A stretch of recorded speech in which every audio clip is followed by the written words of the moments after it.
उम्मीदों भरे पहर की खुशो भरी शुरुआत। सुप्रभात, मैं हूं आपके साथ गीतिका पंत। नई सुबह, नई आशा और गुड न्यूज का मॉर्निंग डोज लेकर।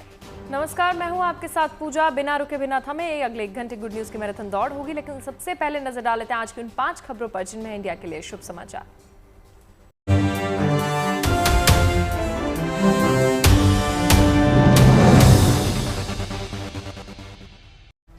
ट्रेन के सफर से यूरोप का टूर, यार दोस्ती और प्यार, ये कहानी उस फिल्म की है जिसने अपने 30 साल का सफर पूरा कर लिया है। 30 साल बाद आज भी इस फिल्म की दीवानगी है। हम बात कर रहे हैं राज और सिमरन की, और फिल्म का नाम है दिलवाले दुल्हनिया ले जाएंगे। 7 समंदर पार इस फिल्म के 30 साल पूरे होने का जश्न मनाया गया, और क्या रहा खास, आगे आपको बताएंगे। कश्मीर समेत पूरे उत्तर भारत में ठंड बढ़ गई है। पहाड़ों से चली ठंड हवा मैदानों में ठिठुरन बढ़ा रही है। पहाड़ों पर कई जगह तो ऐसी है जहां पर तापमान माइनस में चल रहा है और वहां पानी जमकर बर्फ बन गया है। तो आज कैसा है आपके शहर के मौसम का हाल और कैसा रहेगा वीकेंड, इस पर करेंगे बात। आपको श्री राम की नगरी अयोध्या लेकर चलेंगे और राम दरबार के बनने की कहानी सुनाएंगे। जितना अद्भुत राम दरबार है, उतनी ही अद्भुत है राम दरबार के बनने की कहानी। पूरा किस्सा होगा आपके सामने, बस थोड़ा सा इंतजार कीजिए। वहीं अयोध्या के बाद आपको शिव की नगरी काशी लिए चलेंगे, जहां पर जब से यहां काशी विश्वनाथ कॉरिडोर बना है, दर्शन के लिए पहुंचने वालों की संख्या लगातार बढ़ रही है। विश्वनाथ धाम काशी की कीर्ति बढ़ रही है, साथ ही दर्शन का नया कीर्तिमान बन गया है। कथावाचक इंद्रेश की शादी के फंक्शन शुरू हो गए हैं। 3 दिनों के इस भव्य विवाह समारोह की शुरुआत बुधवार को ही शादी में भक्ति संगीत और पारंपरिक भारतीय शैली का विशेष ध्यान रखा गया। इस हाई प्रोफाइल शादी में कई वीआईपी शिरकत कर रहे हैं। आज बड़े पर्दे पर फिल्म धुरंधर भी रिलीज हो गई है। रिलीज होते ही फिल्म धुरंधर खूब सुर्खियां बटोर रही है। फैंस को काफी ज्यादा फिल्म से उम्मीदें हैं और फिल्म काफी पसंद भी आ रही है। ये देशभक्ति से भरी फिल्म है जिसमें कई नामी सितारे हैं। फिल्म को मिले शुरुआती रिएक्शन इसे एक जासूसी थ्रिलर बता रहे हैं, जिसमें रणवीर की भरपूर एनर्जी और बेहतरीन काम देखने को मिल रहा है। रणवीर की ये फिल्म रिलीज से महीनों पहले ही चर्चा का विषय बनी हुई है।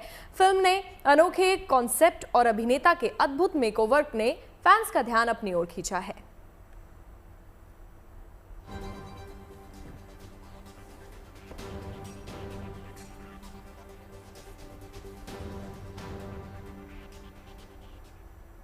और अब बात कांतारा की। कांतारा साल की सबसे बड़ी कामयाब फिल्म साबित हुई। इस फिल्म में दर्शकों को कहानी के साथ दक्षिण की सांस्कृतिक परंपरा भी खूब पसंद आई। कांतारा में कोलादेव लोक नृत्य की झलक भी देखने को मिली। देखिए वो लम्हा जब फिल्म के एक्टर ऋषभ शेट्टी खुद कोला देखने पहुंचे।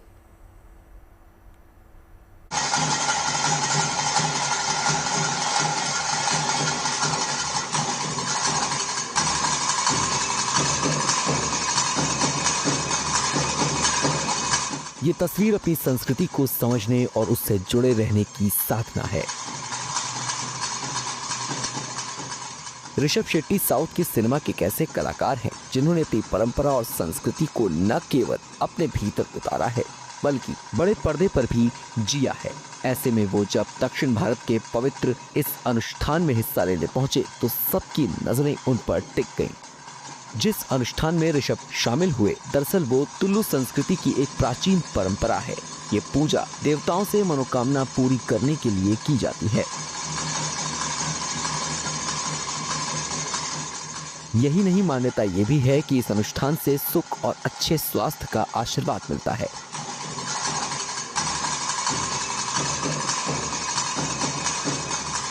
इस अनुष्ठान के दौरान ऋषभ शेट्टी का परिवार भी उनके साथ नजर आया। अनुष्ठान में ऋषभ शेट्टी पारंपरिक वेशभूषा में नजर आए। उन्होंने पूरे विधि विधान के साथ पूजा अर्चना की। ऋषभ शेट्टी की यहां आने की खबरों के साथ ही देवस्थान में लोगों की भीड़ उमड़ पड़ी।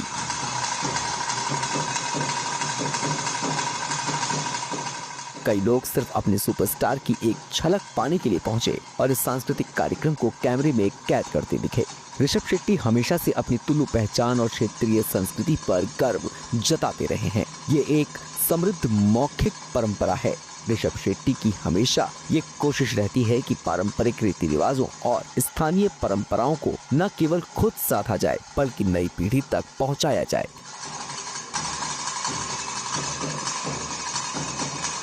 उनकी फिल्म कांतारा ने हाल के दिनों में ये काम बखूबी किया भी है। Bureau report, good news today.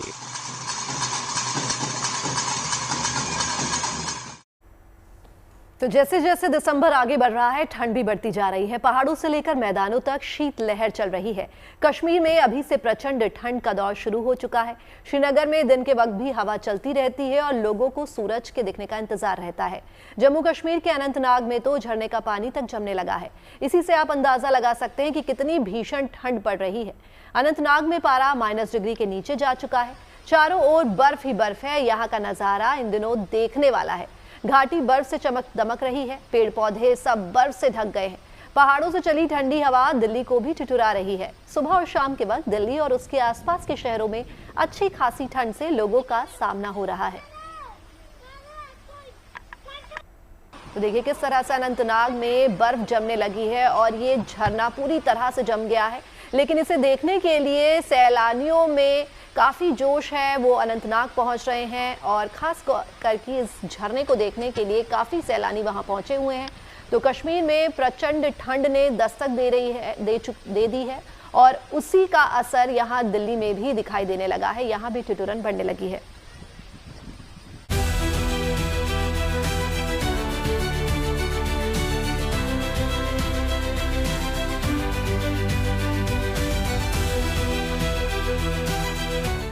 सर्दी में जिंदगी का जम जाना क्या होता है, देखना हो तो कश्मीर के अनंतनाग चले आइए। यहाँ पारा -डिग्री के नीचे जा चुका है, लेकिन बर्फ ने यहाँ एक अलग ही समा बांध दिया है। बहता पानी जम गया है। झरनों ने सर्दी के आगे घुटने टेक दिए हैं। पत्तियों पर जमी ओस पारदर्शी शीशे सी नजर आ रही है और बच्चे पेड़ों की झाड़ियों पर जमी बर्फ से खेल रहे हैं। कश्मीर घाटी इन दिनों कड़ाके की ठंड की चपेट में है। यहाँ कई इलाकों में पारा 0 से नीचे जा चुका है, तो कहीं कहीं ये पारा -10 डिग्री तक लुढ़क गया है। यहाँ के तमाम इलाकों में तापमान की बात करें तो पंपोरा में न्यूनतम तापमान -5 डिग्री बना हुआ है। अनंतनाग में तापमान -5.3 दर्ज हुआ है। बारामूला, पुलवामा, शोपिया, पहलगाम में तापमान -5 से -4 डिग्री के करीब है। तो वहीं जोजिला में न्यूनतम तापमान -17 डिग्री पहुंच चुका है। ठंडे मौसम को देखते हुए स्थानीय प्रशासन ने लोगों से खुद का ध्यान रखने की अपील की है। प्रशासन का कहना है कि लोग देर शाम घरों से बाहर निकलने से बचें, सुरक्षित हीटिंग साधनों का इस्तेमाल करें। यही नहीं, मौसम विभाग ने तापमान में और ज्यादा गिरावट की भी चेतावनी जारी की है और घाटी में शीतलहर के और तेज होने की आशंका जताई है। कश्मीर के ऊंचाई वाले इलाके भी इस वक्त सूखी सर्दी की चपेट में हैं। मौसम विभाग का कहना है कि 15 दिसंबर तक यहाँ बर्फबारी की कोई उम्मीद नहीं है। हालांकि ऊंचाई वाले कुछ इलाकों में शुक्रवार सुबह मामूली बर्फबारी की उम्मीद जताई गई है। फिलहाल तो कश्मीर की फिजा ठंडी है और यहाँ नदी से लेकर झरनों तक के जम जाने की ऐसी तस्वीरें आ रही हैं। Bureau report, good news today. Mumbai की एक बच्ची ने कराटे प्रतियोगिता में गोल्ड मेडल जीता है। इसी प्रतियोगिता में इस नन्ही सी परी ने सिल्वर मेडल भी अपने नाम किया। ये प्रतियोगिता गुजरात के वडोदरा में हुई थी। वैसे ये नन्ही परी मुंबई में रहती है और इनका नाम है आराध्या। आराध्या 5वीं क्लास की छात्रा है और उनकी इस कामयाबी पर महाराष्ट्र के मुख्यमंत्री समेत तमाम हस्तियों ने बधाई दी है।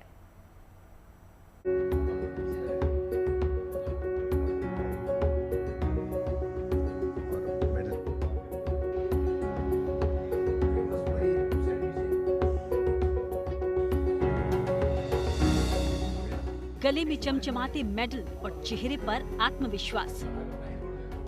इसी आत्मविश्वास की ताकत के बल पर नन्ही आराध्या ने रिंग में अपने विरोधियों को परास्त किया है। हाल ही में गुजरात के वडोदरा में हुई इंटरनेशनल कराटे चैंपियनशिप में आराध्या ने शानदार प्रदर्शन किया। इंटरनेशनल कराटे चैंपियनशिप में 2 खिताब जीतकर मुंबई की आराध्या पांडे ने न केवल देश का नाम रोशन किया है, बल्कि अपने माता पिता, अपने परिवार और पूरे मुंबई महाराष्ट्र का भी नाम रोशन किया है। 10 साल की इस नन्ही परी ने आत्मविश्वास, अनुशासन दिखाया और नेपाल की खिलाड़ी को हराकर स्वर्ण पदक जीता। जबकि इसी प्रतियोगिता में श्रीलंका की खिलाड़ी को मात देकर कांस्य पदक भी अपने नाम किया। वडोदरा में 21 WK इंटरनेशनल कराटे चैम्पियनशिप था। मैंने कुमिते में श्रीलंका की एक खिलाड़ी थी उसको हराया और काते में नेपाल एक खिलाड़ी थी उसको हराया। 10 साल की आराध्या पिछले 3 साल से कराटे सीख रही हैं। धीरे धीरे खेल पर फोकस हुआ तो कॉन्फिडेंस भी बढ़ा, क्योंकि इस खेल में ताकत और तकनीक से ज्यादा जरूरी है मानसिक मजबूती। हर माता पिता का सपना होता है कि बच्चे उनका नाम रोशन करें। आराध्या के पिता को अपनी बेटी पर गर्व है। इस कामयाबी में सबसे बड़ा हाथ आराध्या की मां का है, जिन्होंने आराध्या को हमेशा डर के आगे जीत का मंत्र दिया। इस नन्ही सी बच्ची की कामयाबी पर पूरा देश गर्व कर रहा है। खास बात ये कि महाराष्ट्र के मुख्यमंत्री समेत तमाम हस्तियों ने आराध्या को बधाई दी है। मुंबई से धर्मेंद्र दुबे के साथ bureau report, good news today. और अब आपको लेकर चलते हैं लंदन के बैटरसी पार्क स्टेशन, जहां क्रिसमस से पहले पॉपुलर फेस्टिवल आइस रिंक लोगों के लिए खोल दिया गया है। ग्लाइड नाम का ये आइस रिंक 3 आपस में जुड़े रिंग से बना है, जिसके बीच में एक बड़ा क्रिसमस ट्री है। लोग यहां मौजूद फेस्टिवल कैरोसेल की सवारी भी कर सकते हैं और सिंगर कायली मिनोग की थीम पर आधारित स्केट सेशन में हिस्सा ले सकते हैं। इस साल ग्लाइड में एक शानदार नया स्केल ट्रेल तैयार किया गया है जो 200 मीटर लंबा है, जिसमें रोशनी वाले आर्चवे हैं जहां ये थीम्स नदी और बेशक आइकॉनिक बैटरसी पावर स्टेशन के नज़ारे दिखते हैं। कभी ये जगह वीरान पड़ी थी, लेकिन अब इसे ऑफिस, दुकानों और हाई एंड अपार्टमेंट में बदल दिया गया है। 2025 का सबसे खूबसूरत नज़ारा आपको दिखाते हैं। अब कल सुपर मून की भव्य तस्वीर लोगों ने अपने कैमरे में कैद की। जी हां, आपको बता दें कि कल साल का आखिरी सुपर मून यानी कि सबसे बड़ा मून दिखाई दिया था।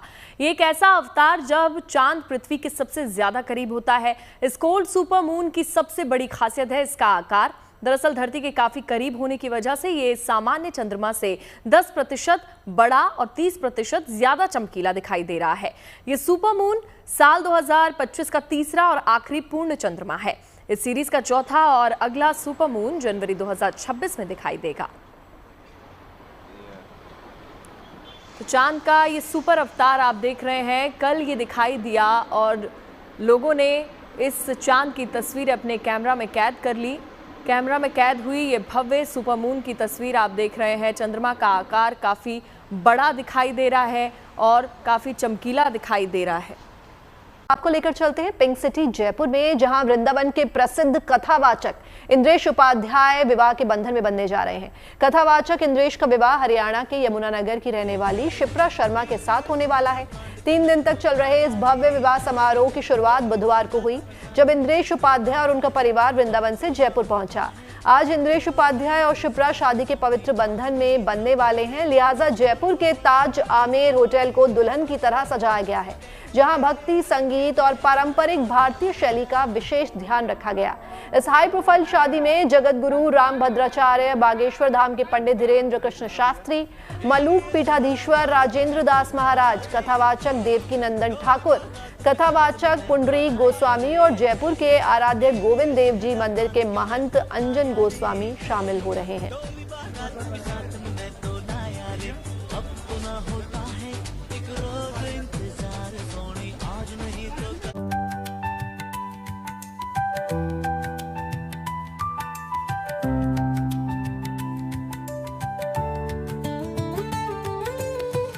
ये भव्य विवाह समारोह है वृंदावन के प्रसिद्ध युवा कथावाचक इंद्रेश उपाध्याय का।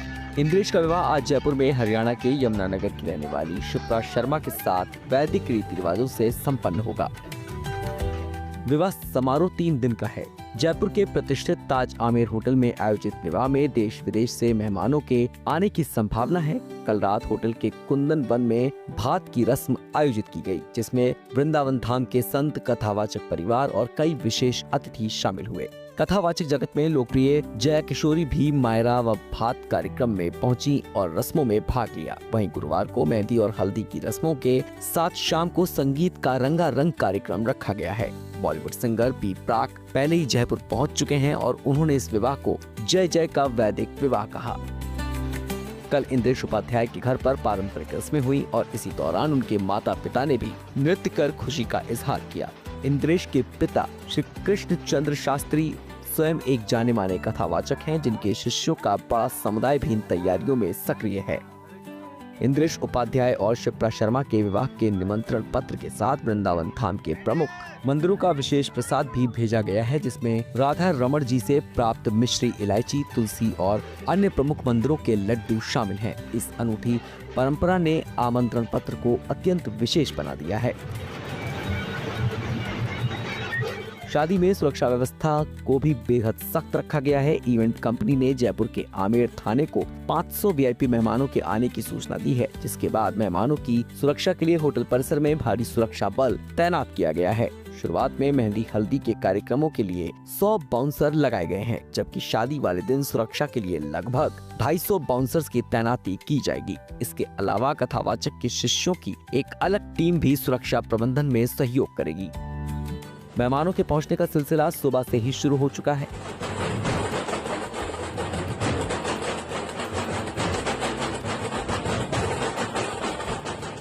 कार्यक्रम में उत्तर प्रदेश के मुख्यमंत्री योगी आदित्यनाथ, बागेश्वर धाम के पंडित धीरेन्द्र शास्त्री, अनिरुद्धाचार्य, देवकीनंदन ठाकुर, गोविंद देव जी मंदिर के महंत अंजन गोस्वामी, श्री सरस निकुंज परिवार के बड़े भैया जी, पूर्व केंद्रीय मंत्री स्मृति ईरानी और अभिनेता संजय दत्त सहित कई बड़े नेता, संत, महंत और बॉलीवुड हस्तियों के शामिल होने की संभावना है। बी प्राक के साथ कई अन्य सेलिब्रिटी भी जयपुर पहुंचने वाले हैं। कार्यक्रम में अनावश्यक भीड़ न हो, इसके लिए होटल परिसर में वीडियो रिकॉर्डिंग और फोटो क्लिक करने पर प्रतिबंध लगाया गया है।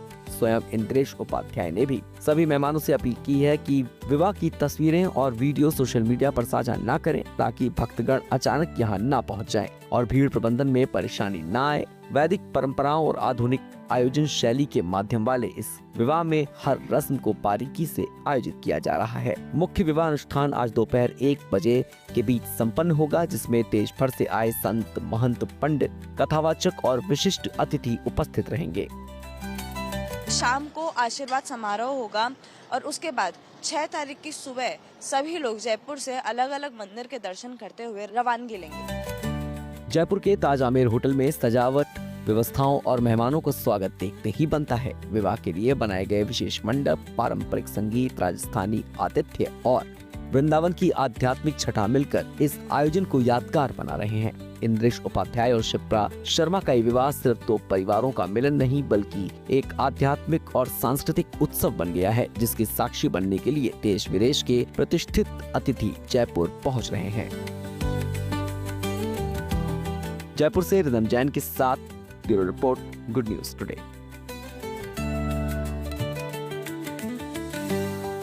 अब आपको लेकर चलते हैं शिव नगरी काशी में, जहां पर विश्वनाथ धाम के लोकार्पण के 4 साल पूरे होने जा रहे हैं। खास बात यह है कि इन 4 वर्षों में श्री काशी विश्वनाथ धाम ने धार्मिक पर्यटन का नया कीर्तिमान स्थापित किया है। काशी कॉरिडोर बनने के बाद यहां अब तक 26 करोड़ से ज्यादा श्रद्धालु बाबा के दर्शन के लिए पहुंचे। यही नहीं, बड़ी संख्या में विदेशी मेहमान भी बाबा विश्वनाथ के दर्शन कर चुके हैं। यानी कि धाम के विस्तार और बेहतर सुविधाओं ने धार्मिक पर्यटन को बढ़ावा दिया है। इससे काशी वैश्विक धार्मिक पर्यटन मानचित्र पर उभरा है। दरअसल 13 दिसंबर 2021 को नव्य भव्य धाम के विस्तार और उन्नत सुविधाओं ने धार्मिक पर्यटन में नया अध्याय जोड़ा था, जिसके बाद से बेहतर प्रबंधन और सुरक्षा ने भक्तों की संख्या में रिकॉर्ड बढ़ोतरी देखी और साथ ही ये धाम सनातन संस्कृति का प्रमुख केंद्र भी बन चुका है।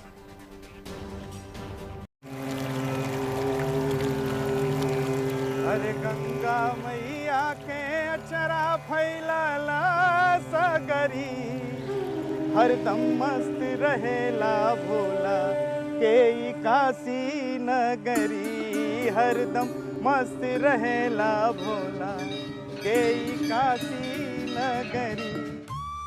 नव्य, भव्य और दिव्य श्री काशी विश्वनाथ धाम के लोकार्पण के 4 साल पूरे होने जा रहे हैं। ऐसे में महादेव के श्रद्धालुओं की संख्या 26 करोड़ के पार पहुंच गई है। इन 4 सालों में विश्व धार्मिक पर्यटन के मानचित्र पर काशी के विकास मॉडल का नक्शा तेजी से उभरता नजर आ रहा है। 13 दिसंबर 2021 को बने नव्य भव्य धाम ने सांस्कृतिक धरोहर के संरक्षण के साथ साथ धार्मिक पर्यटन का नया अध्याय लिखा है। बड़ी संख्या में विदेशी मेहमान भी बाबा विश्वनाथ धाम की आभा से खींचे चले आ रहे हैं। काशी का चतुर्मुखी विकास, श्री काशी विश्वनाथ धाम का विस्तार, सुविधा, सुगमता और सुरक्षा के चलते बाबा के भक्तों ने महादेव के दरबार में हाजिरी का कीर्तिमान बना दिया है। मंदिर में श्रद्धालुओं की सुविधा का अच्छा प्रबंध किया गया है। ठंड, बरसात और गर्मी में तेज धूप से बचाने के लिए जर्मन हैंगर, गर्मी में पैरों को जलन से बचाने के लिए मैट, कूलर, पीने का पानी उपलब्ध कराया जा रहा है। सावन में वृद्ध, दिव्यांगजनों और दूसरों पर निर्भर लोगों के लिए निःशुल्क व्हील चेयर की व्यवस्था की गई है। गोल्फ कोर्ट की सुविधा, गर्मी के दिनों में कैनोपी, ORS, इलाज की सुविधाओं ने शिव भक्तों को बाबा के चौखट तक पहुंचने की राह आसान कर दी। 3000 से 5 लाख वर्ग फुट तक का विश्वनाथ धाम का भव्य विस्तार हुआ है। ऐसे में दिसंबर 2021 के बाद से भक्तों का सैलाब हर साल बढ़ता दिख रहा है। नव्य भव्य श्री काशी विश्वनाथ धाम में बाबा के दरबार में हाजिरी लगाने वाले शिव भक्तों की संख्या में कई गुना वृद्धि हो गई है। अगर हर साल धाम में भक्तों की कुल संख्या देखी जाए, 31 दिसंबर 2021 तक भक्तों की संख्या 48,42,716 थी। 2022 में जनवरी से दिसंबर में करीब 7,11,47,210 भक्त यहां आए। 2023 में जनवरी से दिसंबर में 5,73,10,104 भक्तों ने बाबा के दर्शन किए। 2024 के जनवरी से दिसंबर में 6,23,90,302 भक्त धाम पधारे। 2025 के जनवरी से दिसंबर तक 6,66,66,511 भक्तों ने दर्शन किए। काशी विश्वनाथ धाम मूलभूत सुविधाओं के साथ साथ बेहतर कनेक्टिविटी, फ्लाईओवर का जाल, पार्किंग, पर्यटक के लिए अन्य सुविधाएं होने के चलते धार्मिक पर्यटन में इतिहास रच रहा है। यही वजह है कि भक्त दुनिया के कोने कोने से बाबा के दर्शनों को पहुंचते हैं। Bureau report, good news today. Ayodhya में अब श्रद्धालु को संपूर्ण राम मंदिर के दर्शन हो रहे हैं। भव्य राम दरबार मंदिर परिसर का नया आकर्षण बन चुका है। राम मंदिर की भव्यता के लिए मूर्तिकार प्रशांत पांडे का बड़ा योगदान रहा। प्रशांत पांडे से ही जानते हैं कि पवित्र शिला को 30 देवीय प्रतिमाओं में ढालने की कहानी क्या है।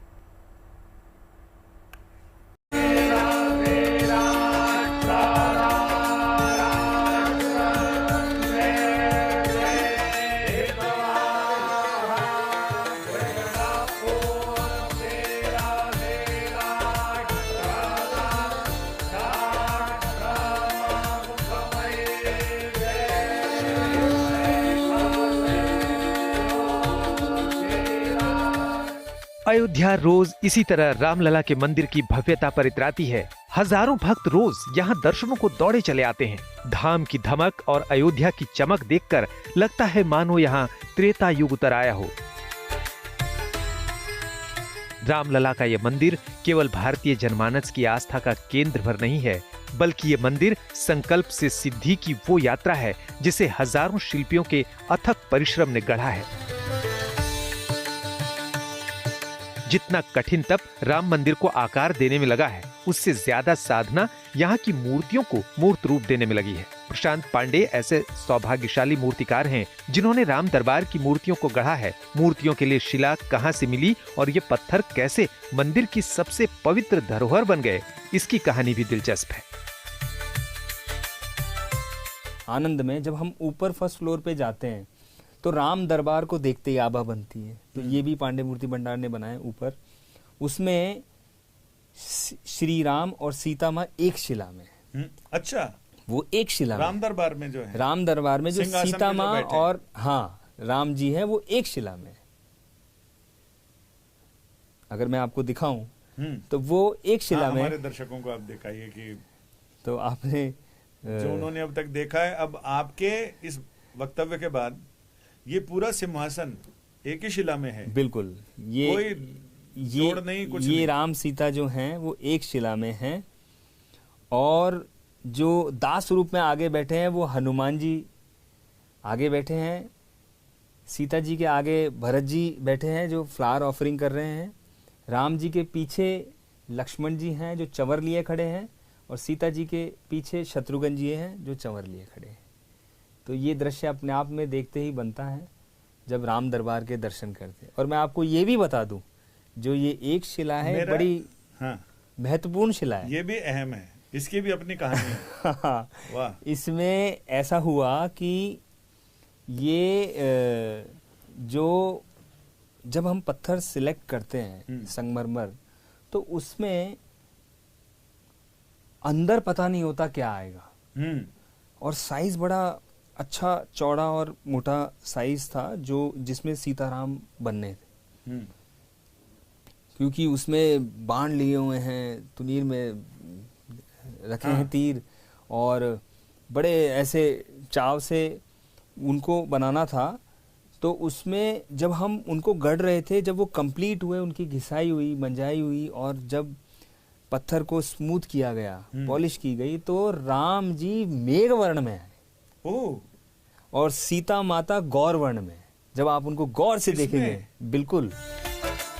राम मंदिर की भव्यता को मूर्त रूप देने में मूर्तिकार प्रशांत पांडे का बड़ा योगदान रहा। उन्होंने मंदिर के लिए 30 से अधिक विग्रहों को आकार दिया। आज उनके चेहरे पर राम मंदिर में स्थापित तमाम मूर्तियों को गढ़ने का संतोष है।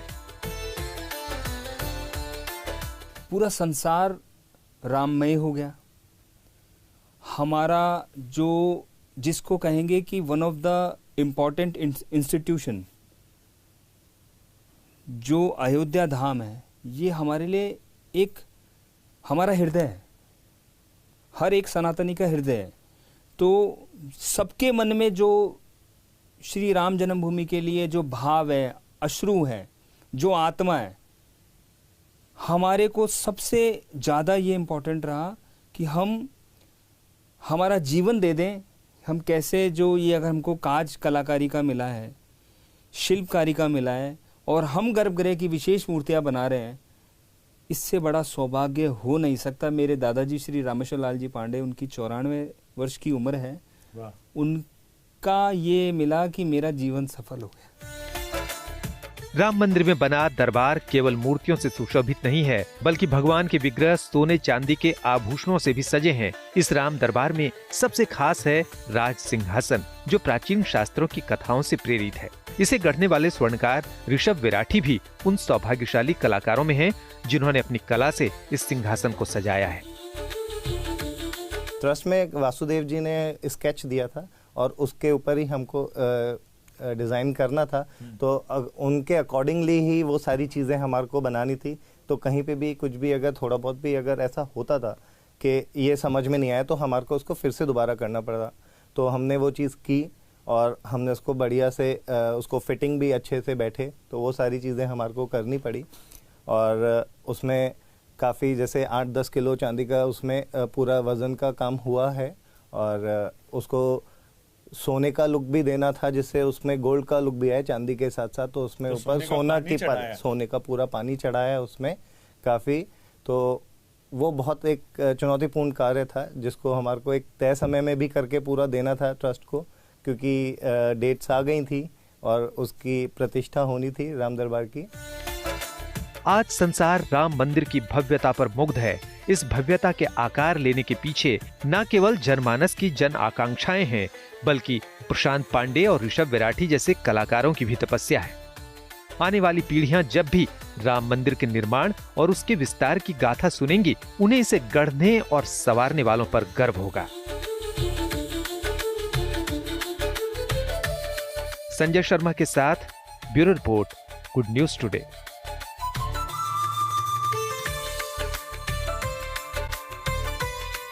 इन तमाम खबरों के बाद शुभ समाचार में आज के लिए बस इतना ही। बाकी देश और दुनिया की तमाम पॉजिटिव न्यूज के लिए आप बने रहिए गुड न्यूज टुडे पर। नमस्कार।